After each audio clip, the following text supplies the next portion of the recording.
Tu vida no mejora por casualidad, mejora por el cambio.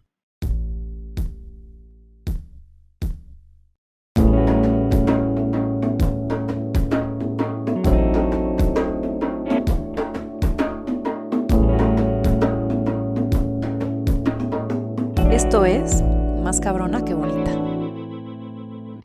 Will es un lienzo siempre sin acabar, en donde ha habido carboncillo, acuarela, acrílico, foto, tijera, pinceladas, brochazos y hasta resistol. Will representa para mí un remolino, siempre en movimiento que pasa sin ser desapercibido, que toma fuerza conforme avanza y que inesperadamente aparece con un cambio nuevo. Leído, culto, curioso, analítico y poco paciente de aquello que no le hace sentido, Will es un viajero del mundo, promotor de familia extendida, de mente abierta y palabra fácil. De Mérida para el mundo, Will ha dado grandes vuelcos en su camino y tanta mezcla de colores lo hacen irrepetible.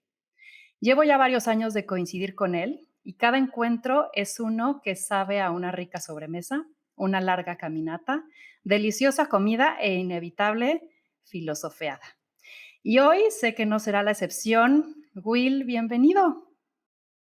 Gracias, gracias. Encantado de estar aquí contigo. Me encanta tenerte y la primera sección la disfruto mucho porque son preguntas rápidas. Así que para conocerte un poquito mejor, Will, voy a aventarte esas preguntas y lo primero, de forma breve que te venga a la cabeza, lo avientas. ¿Te late? Ujú. ¿En qué crees? En el trabajo. No hay innovación sin trabajo. ¿A qué sabe la risa? Uy, sabe dulce, ¿no? Sabe a quiero más. Si pudieras revivir un día en tu vida, ¿cuál sería? Hijos, es una pregunta difícil. No sé, tengo muchos momentos favoritos de mi vida. Eh, no podría elegir uno, no sé. Ayer. Ayer, hoy, ¿sabes? No sé. Hoy tengo muchos momentos favoritos y todos tienen lo suyo. O sea, sí, creo que hoy. Una frase que te guste. Mira, yo había una época de mi vida que estuve trabajando en el mundo corporativo y siempre habían estas preocupaciones de los malos momentos de la economía que subían y bajaban y que ocurría todas estas cosas. Y mi jefe me decía, mira, Will, no hay crisis que aguante 12 horas de trabajo. Y creo firmemente que es así, que no hay crisis que aguante 12 horas de trabajo. Si eres constante y estás enfocado y siempre encuentras la forma de redirigir tu esfuerzo, de recrear y de sacar adelante tu proyecto, ¿no? La palabra que más usas. Han sido preguntas muy difíciles todas, ¿eh? Creo que no me observo tanto en ese sentido. La palabra que más uso puede ser, eh, no sé, Anabik. Tú me dirás, ahora que me observes, no. Ahorita vamos a sacar la conclusión.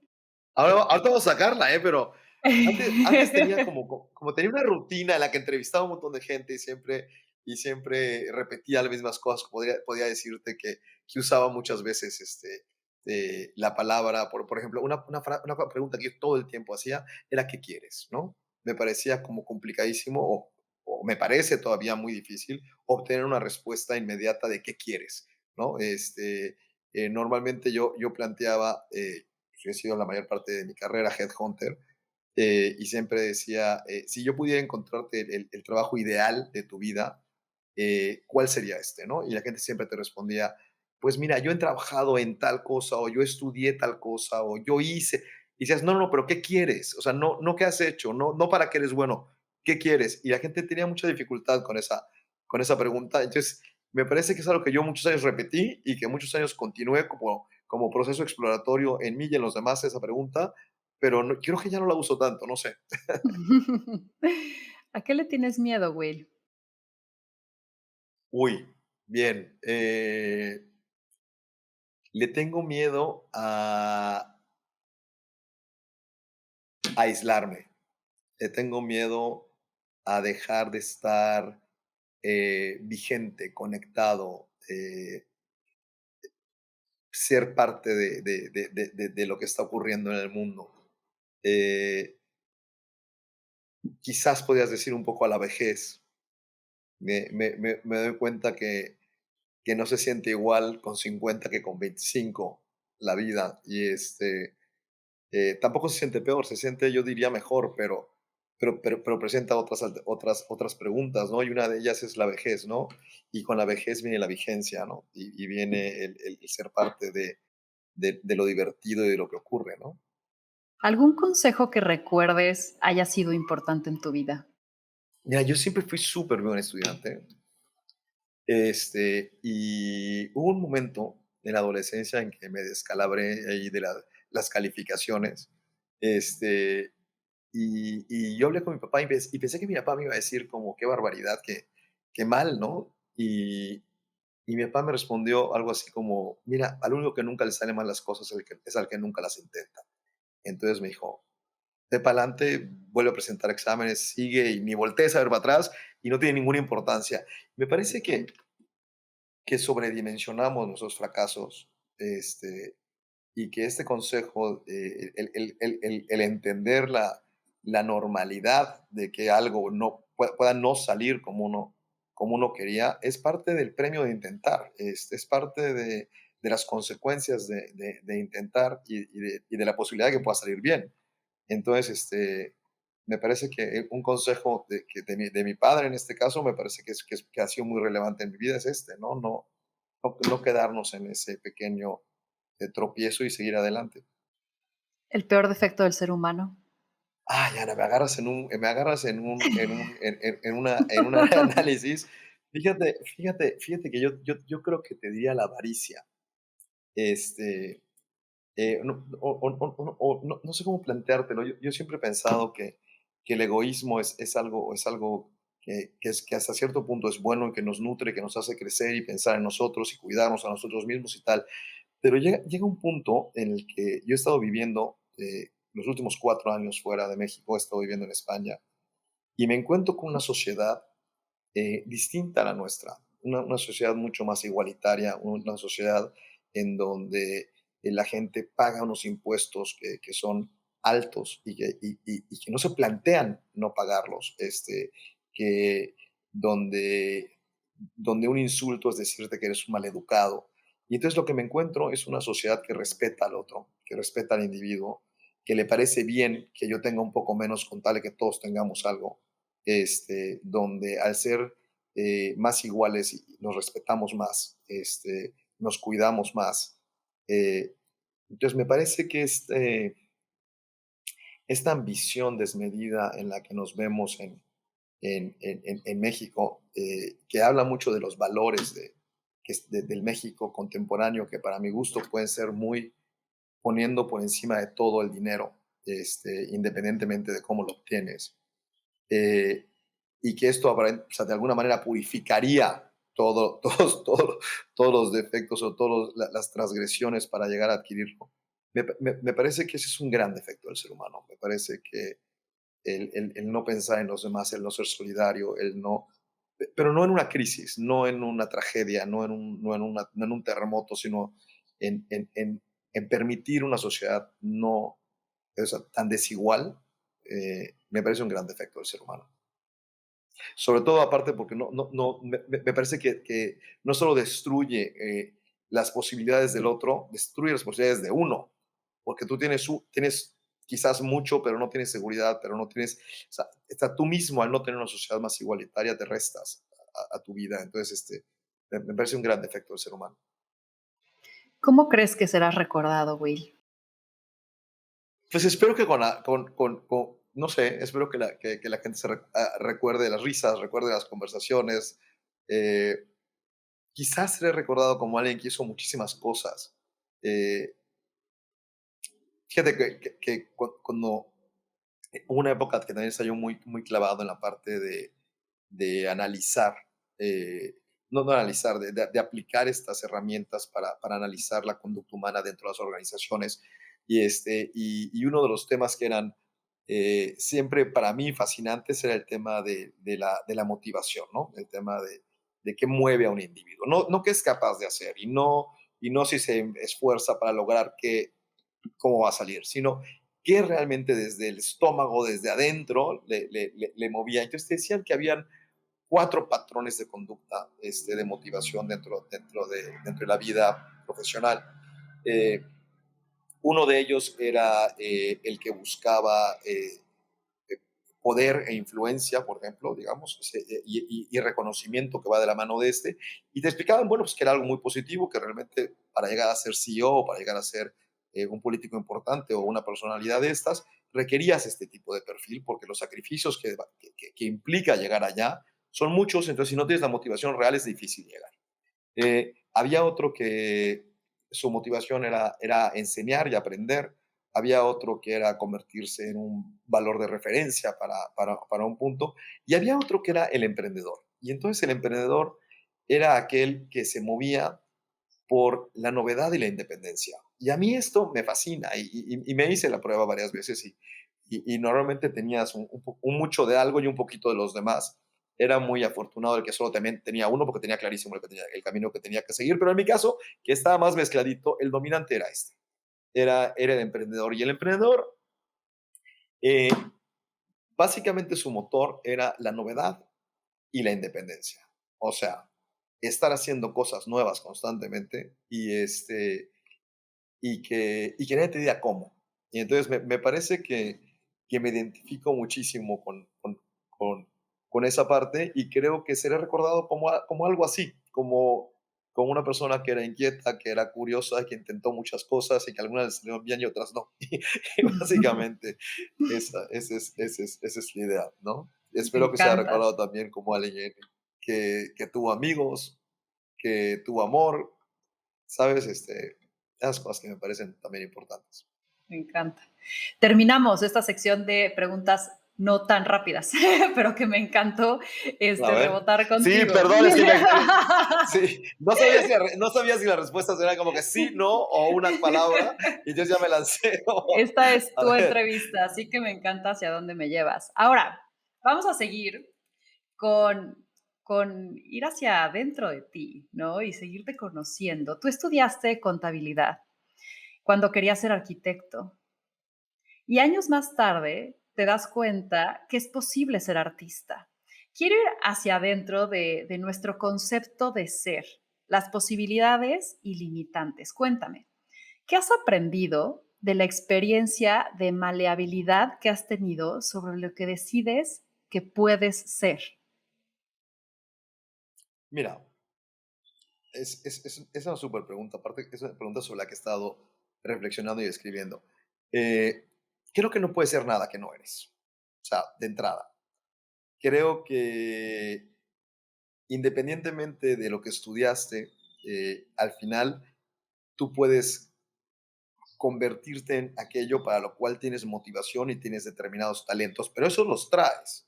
Tanto la motivación como el talento es una cosa que viene, que está en ti, en tus genes y en tus años formativos.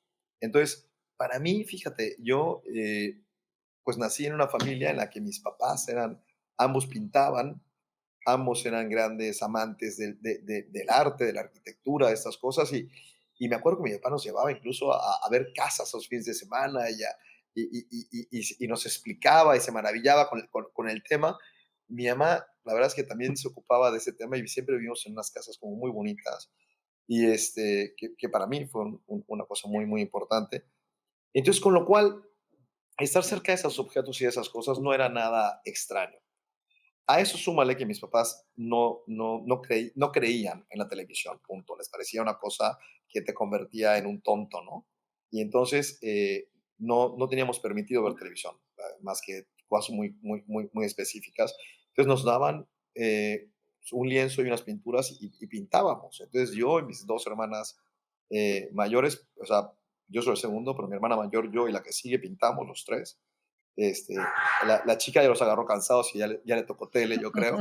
este, pero entonces esto fue como unos años formativos.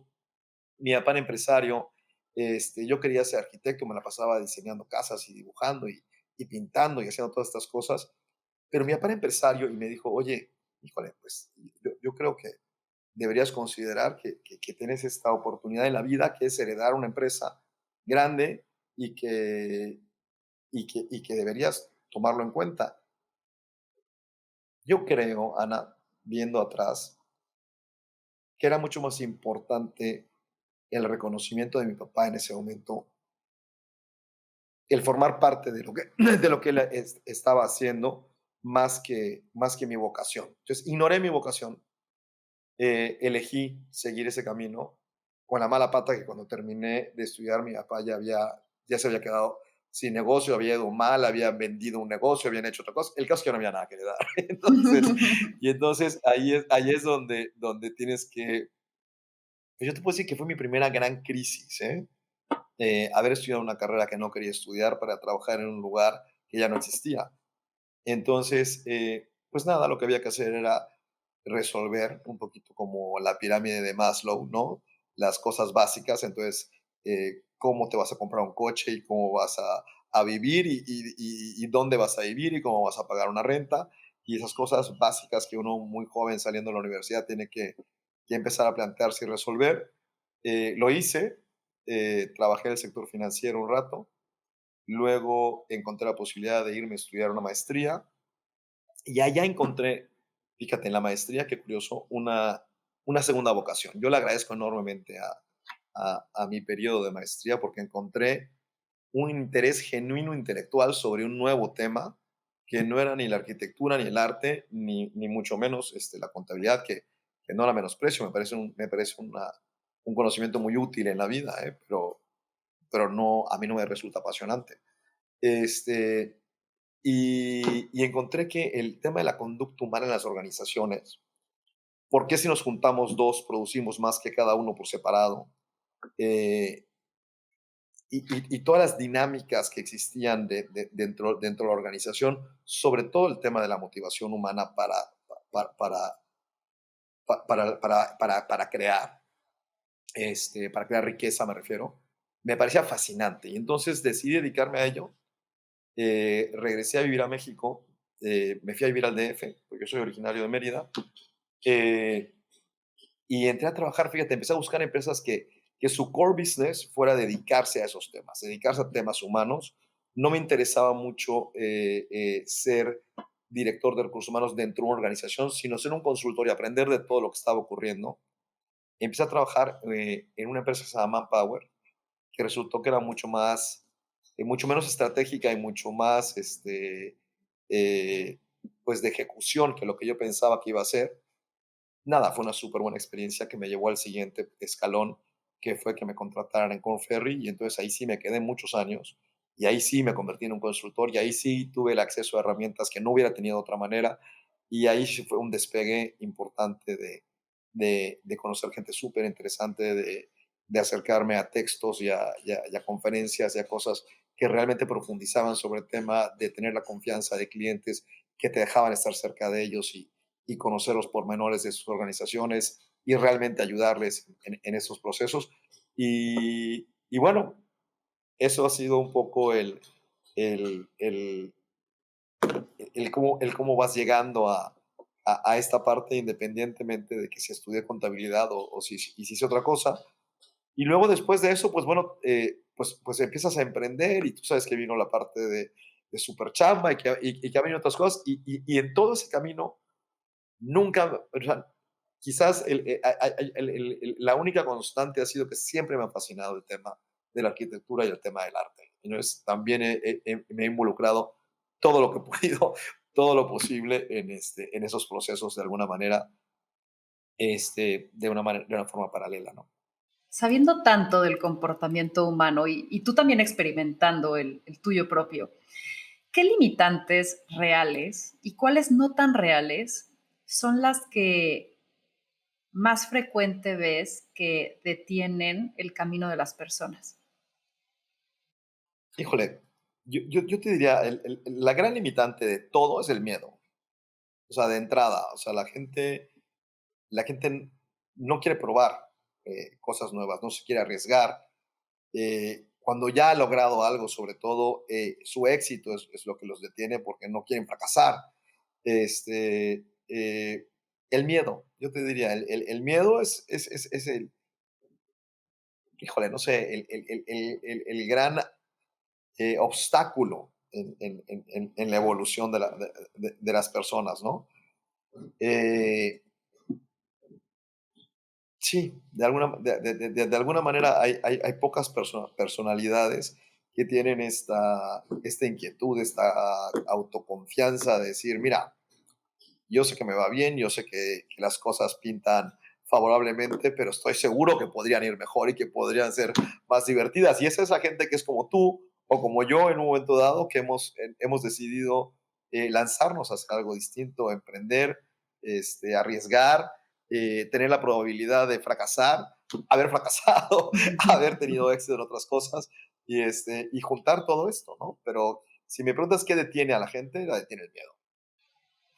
¿Qué es eso que antes veías imposible, que hoy con perspectiva, experiencia y tiempo ves que era mucho más sencillo de lo que creías? Híjole, fíjate que hablando y siguiendo con la respuesta anterior, fíjate que una de las cosas que yo siempre me llamó la atención era el la preocupación de si tendrás lo suficiente en la vida, ¿ya sabes? Si acumularás lo suficiente para tener una vejez cómoda, ¿no? Por llamarla de alguna manera. Si lo que ya habías juntado era suficiente para poder arriesgarte.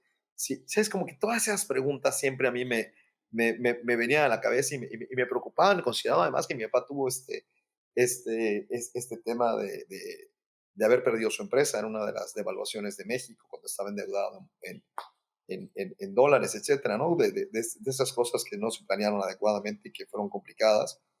Y uno de los grandes aprendizajes que yo he tenido en la vida y que hoy, híjole, creo que es lo que mayor paz da en todo, yo te diría que es saber que todo va a estar bien.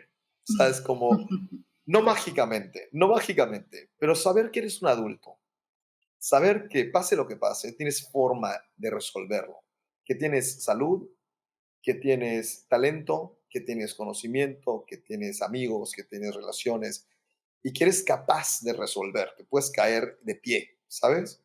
Eh, Me parece que eso es fantástico, ¿no? Si lo viera yo en ti y analizara tu carrera de cuando te conocí trabajando en Endeavor, a hoy una mujer que ayuda a emprendedoras y que has hecho televisión y que has escrito libros y que has hecho, dices, híjole, pues esta mujer no hay quien le ponga un alto. O sea, yo creo que ya entendió que nunca va a buscar un trabajo de nuevo, o que podría buscarlo si quisiera, pero que en general le queda claro que puede caer parada cuando quiera, donde quiera, ¿sabes? Creo que este aprendizaje es valiosísimo. Yo por lo menos en ti lo veo esa parte, ¿no? Gracias, Will. Y yo lo veo en ti. Hay algo que experimenté cuando, sobre todo al inicio, cuando llegué a Nueva York, ahora que estoy viviendo por acá.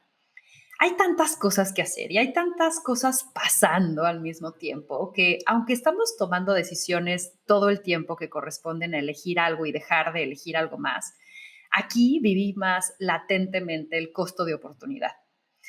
Y quiero preguntarte, ¿cuál es tu relación con el costo de oportunidad cuando tomas decisiones y haces elecciones? Yo fíjate que allá te voy a fallar. Yo no, yo creo que en general el costo de oportunidad nunca ha sido algo que me ha detenido demasiado. Una vez tomada la decisión, no estoy perdiéndome de nada que quiera hacer, ¿sabes? Eh, sí, no es algo que me pese. No sé, yo elegí hace 4 años irme a vivir a Madrid, y dejaba pues muchas cosas en México. México es mi casa, México es mi país, es donde yo he hecho negocios, he hecho carrera, tengo a mi familia, tengo amigos, y sin embargo me parecía tan, tan, tan interesante el tema de tener una nueva experiencia en el extranjero de otra manera y tal. ¿Qué es lo que te digo? A mí la novedad me gana. O sea, a mí, si es algo nuevo y es algo que quiero hacer, me fascina tanto que no pienso en el costo de oportunidad, ¿sabes? Como que no, no es un tema Que que te me preocupe frene, que te demasiado. preocupe. En momentos de inflexión, estos momentos del antes y el después, cuéntame alguno que te venga ahora a la cabeza que haya determinado justamente un antes y un después de Will como te concibes hoy. Justamente el ir a vivir a Madrid, o sea, teníamos eh, esta empresa una empresa que ayudaba a la gente que ganaba menos a encontrar trabajo cerca de su casa. eh, y cuando esa empresa ya la cerramos, eh, para mí fue un momento en el que estaba yo muy, muy, muy, muy desgastado. Estuvimos en un proceso de venta muy largo. Hubo muchas reveses y temas complicados en eso. Fue un esfuerzo enorme, fue también una fuente de orgullo enorme y todo lo maravilloso que pasó en esa experiencia. Y, y yo decidí en ese momento que quería tomarme un break, que me quería ir a estudiar arte a Londres. Y me fui encontré una escuela fantástica que se llama el Royal College of Art. Y me aceptaron y me fui a estudiar y de allá y la idea era tomarme, pues nada, un break y luego me fui un fin de semana a Madrid, me fui a comer con un amigo, le conté un poquito lo que estaba viviendo y me dijo al final, oye, ¿por qué te vienes a trabajar con nosotros a la escuela de negocios donde yo estudié mi maestría? ¿Y por qué no te vienes a ser profesor? Y me pareció súper interesante y me pareció como que, híjole, pues es un poquito más largo que lo que yo pensé que me iba a ir, pero ya estando en ello, tomémoslo, ¿no? Y me pareció muy, muy, muy lindo. No te puedo decir que sea fácil, no es lo mismo llegar con 26 años a vivir a Madrid, a estudiar un máster y tener amigos cautivos que van a clase todos los días contigo y no pueden dejar de ir a clase, con lo cual los ves diario y la vida es de otra manera, ¿sabes? Es una alegría que volver con 50 años y dices, híjole, pues hacer amigos quizás no es tan rápido, quizás no te los encuentras todos los días en clase, quizás no es, o sea, es otro momento de vida para absolutamente todo el mundo, ¿no? Y no te puedo decir que fue lo más sencillo, pero sí te puedo decir que fue lo que tú dices, un parteaguas, una manera distinta de ver la vida, una manera donde yo me he replanteado temas de la forma en que vivo, en la forma en que consumo, en la forma en que me relaciono. Este, Observo los beneficios de cosas que yo no entendía antes. O sea, el llegar y que tengas un sistema que de alguna manera evita que te hagas súper rico este, porque parte de esa riqueza la tienes que repartir o está topada de alguna manera para generar un bienestar social. Y no, yo decía, pero ¿qué es esta cosa tan rara? ¿No? Esto es comunismo, ¿no? Como que algo tan ajeno a nosotros, ¿no? Y tan ajeno a la cultura americana a la que nos parecemos más, ¿no? Claro. Este, en ese sentido. Eh, y yo creo que ha sido un parteaguas súper importante y súper positivo en mi vida esta parte, ¿no? El entender otra manera de vivir. También te puedo decir que otro fue cuando dejé de trabajar en Conferry para emprender, que eso lo vivimos muy de cerca, tú y yo, muy juntos. ¿Te acuerdas que estabas tú en Sí, Endeavor todavía? claro. Este, y que estabas tú en el proceso de emprender también, estabas a punto de salir de Endeavor para empezar con Victoria 147. Entonces, hombre, dar ese paso de ya no voy a tener un sueldo, ahora me voy a generar mi sueldo yo y lo voy a hacer el resto de mi vida, es ese entendimiento de soy un adulto y puedo caer parado siempre de pie, pase lo que pase. Ese es otro parteaguas súper importante en mi vida, me parece a mí fundamental, ¿no?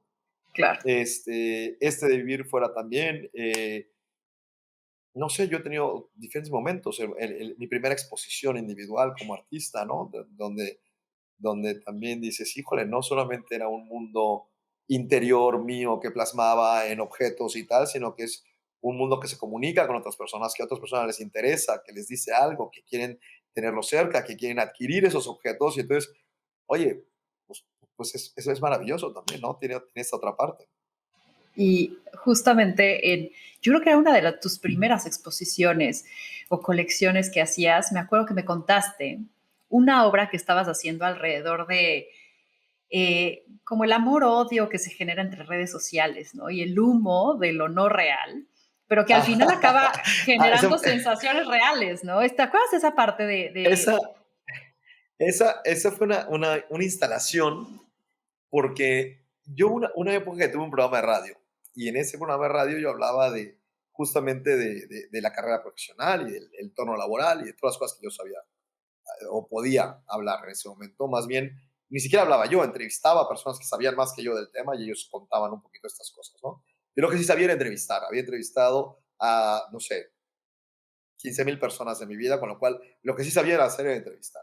Y entonces, eh, eh, recuerdo que de repente yo de no tener nunca una cuenta de Twitter, empecé a tener una cuenta de Twitter porque me lo recomendaron. Y entonces en el Twitter me escribían a la estación de radio y me decían, oye, tal tema, oye, fíjate que yo opino que lo que estás hablando, tal cosa, oye, te sugiero tal, oye, tal. Y dentro de todas estas cosas, también había gente que te decía, te amo, me quiero casar contigo, te escucho en el radio y me parece que eres la persona más maravillosa que existe. Y había gente que te decía, eres un imbécil, no sé cómo es posible que te permita hablar en el radio con esa cara de tarado que tienes, ¿sabes? Entonces, había estas dos partes, pero me acuerdo que lo que a mí me llamó la atención y lo que fue súper interesante era que ninguna de las dos personas, ni la que te odiaba y el hater que te insultaba y te decía cosas horribles, ni la persona que se quería casar contigo porque tenías la voz más hermosa del mundo según esa persona, te conocían, nunca te habían visto, ¿sabes? Te habían escuchado en el radio nada más, ¿no? Y entonces a mí me parecía maravilloso eh, ese contraste que yo nunca había tenido, nunca nadie me había dicho cosas de un lado ni del otro con esa intensidad. Eh, y sin conocerte, me parecía que, que era un mundo paralelo, que era un universo paralelo, en donde se podían crear muchas cosas que nos engañaban, que nos nublaran la visión, ¿no? Ni yo era un imbécil que deberían echar a patadas del radio, ni tampoco yo era tan maravilloso como para ser el marido perfecto de nadie. Entonces, pero me parece que si tú estás en este universo de usar estas herramientas para trabajar y te crees o te puedes llegar a creer que eres un imbécil o que eres tan maravilloso, ambos pueden ser detractores enormes de tu desarrollo personal y de tu desarrollo profesional. Entonces, era un poquito hacer esta reflexión y entonces lo que hice con esa pieza, yo agarré el peor comentario que me habían hecho en la vida y el mejor comentario que me habían hecho en la vida, o el más salido de locura que me habían hecho en la vida, positivo y negativo. Entonces los escribí. ¿Te acuerdas de esas cuentitas que las niñas usaban para hacerse collares con letras? Entonces hice un fondo negro y entonces escribí la frase de Twitter, la positiva y la negativa. Y luego le pedí a amigos que estaban en medio que me dieran su mejor y su peor frase. Y muchos me las dieron. Y entonces hice una instalación y eran 20 piezas donde plasmabas este espacio en medio de la frase positiva y la frase negativa y lo que había en medio, que era absolutamente irreal, ¿no? Ese espacio negro, y de eso iba esa pieza, exactamente, pero qué curioso que te acuerdes justamente. Me encanta, ¿no? Y me parecía, algo que me gusta de tu arte es que lleva toda esta parte reflexiva previa. Y justo quería preguntarte sobre varias cosas en tema de tu obra. ¿Qué tanto es técnica? ¿Qué tanto es conceptualización e historia detrás de cada obra? Me parece que la técnica, si bien hay un enorme porcentaje de talento para que seas súper bueno o muy bueno, nuevamente se va a remitir a las 10,000 horas de trabajo de Outliers, ¿no? Lo que pasa que el libro de Dan Pink, no, de Malcolm Gladwell era Outliers, ¿no? Aquel Así libro es. de Malcolm Gladwell, que hablaba si tú, es mucho mejor tener un talento mediano y dedicarle 10,000 horas de trabajo a algo para ser un sobresaliente que ser alguien talentoso que no le ha dedicado esas horas, ¿no? Como que era este cuestionamiento en ese libro. Entonces, creo que la técnica, si bien es fundamental e importantísima, eh, te hace un buen técnico, pero no te hace un artista. ¿Ok? Creo que hay una diferencia importante. Y creo que lo que te hace un artista es la otra parte, ¿no? La parte donde hay un diálogo, una intelectualidad atrás de lo que estás haciendo. Hay una línea de pensamiento, hay un, ¿cómo decírtelo? Una investigación, un tema que tú de alguna manera te interesa. El mío, por ejemplo, es el cambio, ¿no? A mí me interesa muchísimo el cambio, pero el cambio en cómo nos adaptamos, cómo sobrevivimos, pero cómo sobrevivimos a los cambios no solamente de país, sino incluso de piel, ¿sabes? Como de no es lo mismo tener 30 años que tener 40 o tener 50. O sea, eso es cómo vives ese cambio, cómo lo llevas, cómo cambias de trabajo, cómo cambias de pareja, cómo cambias de casa, cómo cambias. Y estos procesos, claro, esto te lo está contando alguien que le fascina el cambio, que provoca el cambio. Entonces, a mí es un tema que rige mi vida de una manera importantísima, pero que lo provoco, que es así, ¿no? Este, entonces, ¿qué hay atrás de lo que tú como artista quieres plantear? Tu creatividad, tu investigación, tu proceso intelectual, tus diálogos, etcétera. Y esto unido con la técnica hace grandes piezas. Yo me gustaría tener una mucho mejor técnica, evidentemente, y para ello pues, seguiré pintando toda mi vida y eventualmente espero llegar a ser mucho mejor de lo que fui antes.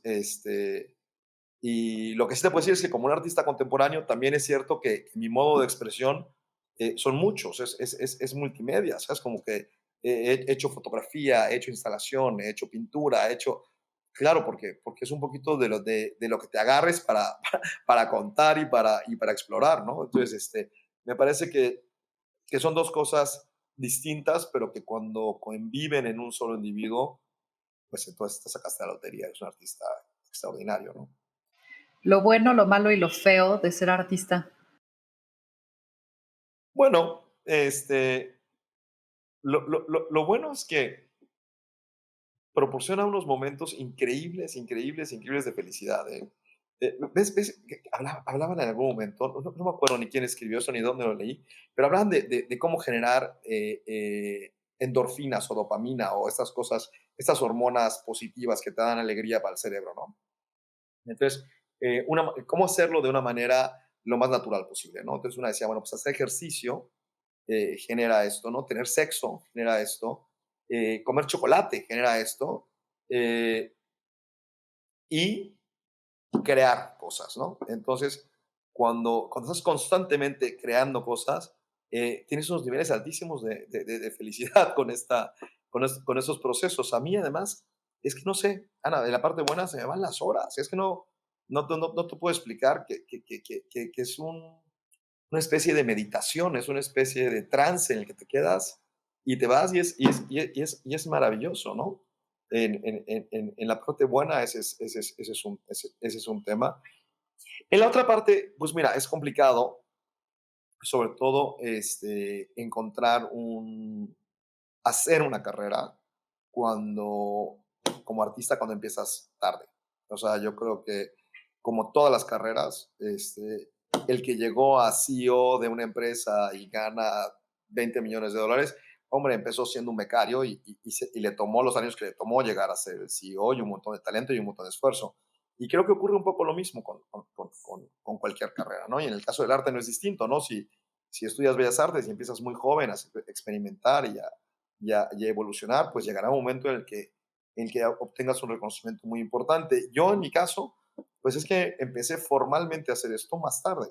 Y entonces, habiendo hecho muchas cosas antes. Entonces, si bien creo que a mí me ha dado una ventaja competitiva el haber tenido la vida que he tenido antes, este, y que ha ido muy rápido en esta parte como artista, eh, también es cierto pues, que hay mucha gente que le cuesta trabajo creer que también eres otra cosa, ¿no? Que también te puedes dedicar a otra cosa, porque prefieren encasillarte en que tú eres una cosa y nada más esa, ¿no?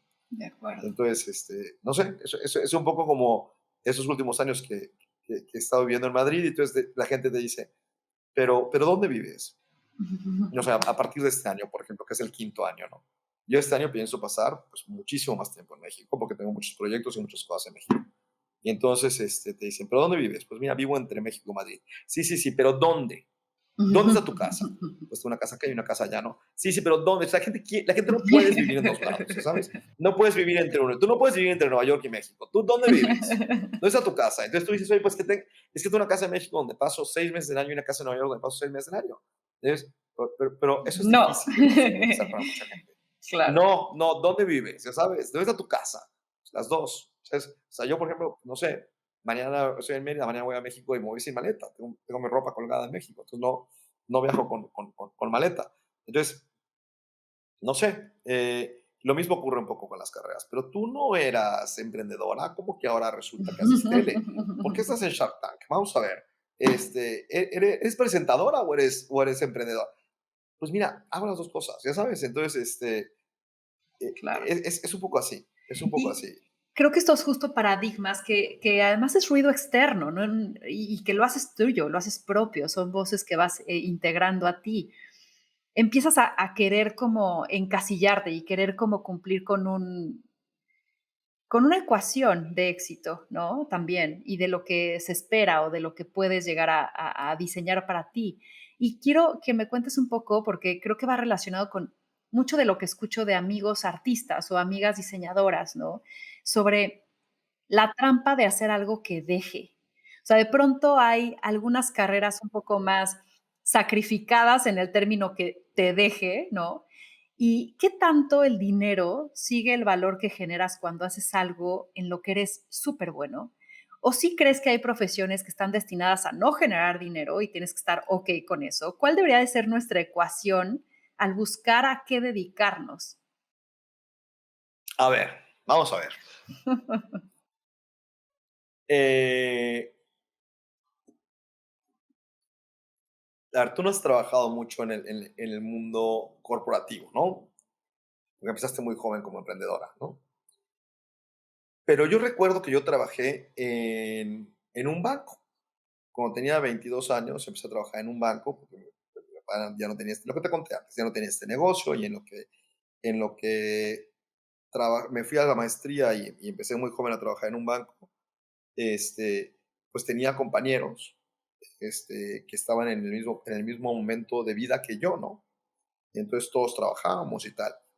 Eh, y luego, eh, alguno de ellos decidió que ya no quería continuar allá y que quería poner una taquería, ¿no?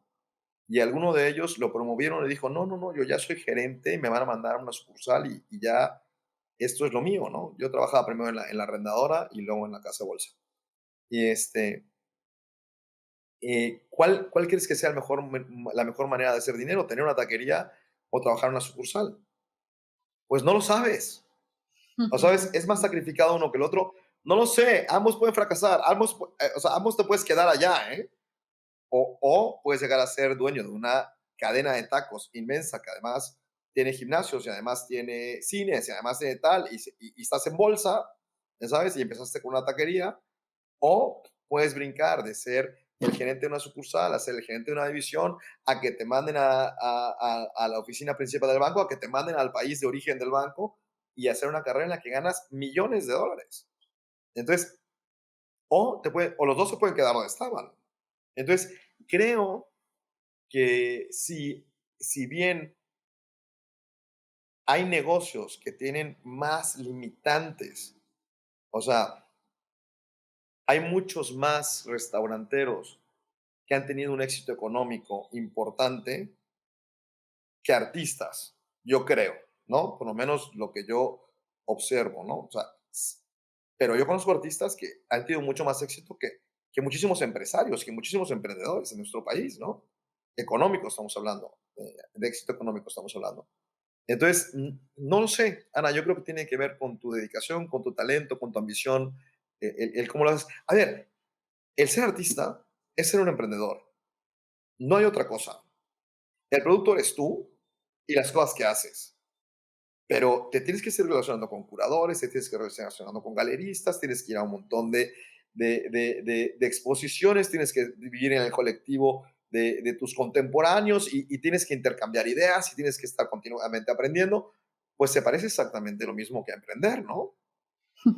De acuerdo. Entonces, no sé, creo que hay industrias complicadas, hablabas de diseñadores, este, hay industrias que son más complicadas que otras, o que son más difíciles que otras, pero también hay diseñadores pues, que han sido tremendamente exitosos, ¿no? Diseñando ropa y muebles y objetos y que hacen cosas fantásticas y encuentran un camino. Pero creo que es en todo, Ana. No creo en ningún momento que haya una actividad que esté destinada al fracaso, per se, De acuerdo. ¿ya sabes? O al fracaso económico. No sé, por ejemplo, no sé cómo gane dinero un filósofo. Pues de dar clases, de sí, exacto, escribir, no sé, dar ponencias. No sé, pero tienes razón, digo. Entonces, no lo sé, ya sabes, pero probablemente habrá filósofos muy ricos, no lo sé. Pero sí, creo que hay algunas que son más orientadas a hacer dinero que otras, pero creo que todas tienen posibilidades de tener mucho éxito. Eso sí, no necesariamente en donde estás parado, ¿eh? O sea, si yo te digo, oye, es que yo quiero ser un artista global, pero no quiero salir nunca de Mérida, pues mira, mijito, no va a pasar, ¿sabes? O sea, si quieres hacer algo realmente muy, muy importante, tienes que ir a donde haya tierra fértil para sembrar esa planta, ¿no? Entonces, hay mercados para esas cosas, y entonces hay que moverse, acercarse a esos mercados, estar en contacto con esta realidad y lanzarte allá, ¿no? No hay manera de hacerlo de otra, o sea, pero la carrera en sí no es el limitante, lo que es el limitante es lo que estás dispuesto a hacer tú para tener ese éxito económico. Oye, Will, con todo lo que has aprendido, ¿qué nos dirías que deberíamos de dejar de invertir tiempo en? ¿Qué es eso que dices? Ya, con la experiencia me he dado cuenta que deja de hacer eso y deja de invertir tiempo en esto, no te lleva a nada. ¿Qué dirías? Deja de invertir tiempo en redes sociales. Sería lo primero que te diría. O sea, sí, creo que es una enorme pérdida de tiempo. Para mí, ver televisión, ver series, ver redes sociales, o sea, esta parte de entretenimiento de pantalla, me parece que es la mayor pérdida de tiempo del universo. Yo no digo que las elimines de tu vida, ¿eh? Tampoco. Creo que todos son herramientas, hasta para descansar, ¿sabes? O sea, hay días que no quieres ni pensar, entonces prendes la tele y te quedas un ratito allá y está bien, desde mi punto de vista, pero de ninguna manera echarte un maratón de 8 capítulos de una serie en una noche y sacrificar el sueño y al día siguiente levantarte y ver tu Instagram 1 hora y media y tu Facebook. Me parece la mayor pérdida de tiempo que puede existir. ¿Qué es eso que le preguntarías al Will de 30 años o qué le dirías al Will de 30 años si mañana te tomaras un café con él? Uy, lo que pasa es que, claro, Ana, es una pregunta un poco con truco porque uno tiene muy presente sus tropiezos, ¿eh? O sea, es más fácil olvidarte de los éxitos que de los tropiezos. Los tropiezos los tienes muy presentes. Entonces, claro, le diría que no se equivocara en algunas de las cosas. Le diría que no se espere tanto para hacer las cosas que quería hacer. Le diría, pero no me iba a creer, ese es el tema, ¿eh? Eh, o sea, a mí este tema de saber que vas a estar bien y que tienes la capacidad de estar de pie y que no va a pasar nada porque siempre vas a encontrar el camino, eso yo lo aprendí, Ana, con muchos, muchos años, ¿eh? No temprano, no temprano, me hubiera fascinado saberlo antes, porque me hubiera atrevido a muchas más cosas. Claro, me detenía mucho el miedo de no tener, ya sabes, de no tener para tener una vida digna, ya sabes, de alguna manera. Le diría eso, pero no me iba a creer de todas formas. Esas cosas tienen que aprender en carne propia.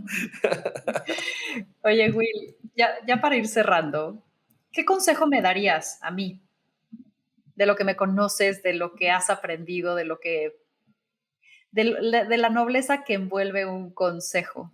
¿Qué me dirías? Uy, Ana, ¿sobre qué? No sé, Algo que te es una venga ahorita en pregunta la mente, muy abierta, pero algo complicada. que se te Mira, ocurra. lo que pasa es que eh, los consejos desde mi punto de vista son como mapas, ¿no? Entonces yo puedo aconsejarle a alguien, oye, fíjate que estoy queriendo emprender o quiero empezar a hacer determinada actividad o me gustaría conocer o me gustaría llegar a o me gustaría transformarme en.